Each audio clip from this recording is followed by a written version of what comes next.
তো এখানে আমি আপেল নিয়েছি, খেজুর, মোরব্বা, আঙ্গুর, আমসত্ত্ব আর চেরি নিয়েছি। তো এইগুলোকে আমি কিছু জিনিস আছে তেলে, তো আমি সাদা তেলেই আজকে রেসিপিটা আমি বানাবো। সাদা তেলে কিন্তু ভালো হবে বেশি। আমি কুচনো আপেলগুলো ভেজে নিচ্ছি। আমি হালকা করে ভালো করে একটু ভেজে দেবো। তো দেখুন, এই দেখুন ভাজা হয়ে গেছে। এবার আমি তুলে দিচ্ছি। তো আমি একটি চারটি অল্প করে সর্ষে দিচ্ছি। এর মধ্যে আমি একটা শুকনো লঙ্কা দিচ্ছি। এবার ধুয়ে রাখা টমেটোগুলো দিয়ে দিচ্ছি।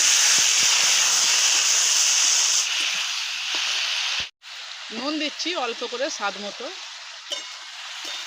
দেখুন টমেটোগুলো গলে গেছে। আমাদের গাছের টমেটো, তো দেশি টমেটো, খুব সুন্দর হয়ে লাড়তে লাড়তেই গলে যাচ্ছে। তো এর মধ্যে আমি এবারে যে আপেলটা আমি ভেজে রেখেছিলাম ওইটা দিয়ে দিচ্ছি।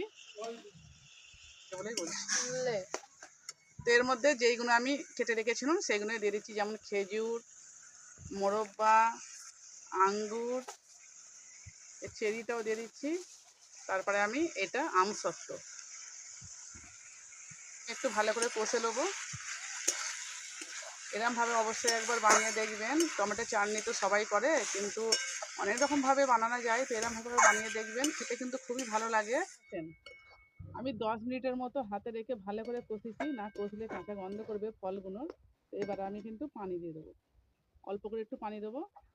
আর দুগুনি পানিটা মোটামুটি একটু সেদ্ধ হওয়ার মতো।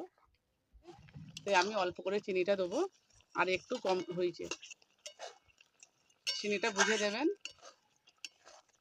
তো আমি এর মধ্যে একটা এখন তেজপাতা দিচ্ছি। লাস্টে দিলে তেজপাতার সেন্টটা খুব সুন্দর থাকবে, প্রথমে ওই জন্য দিইনি আমি।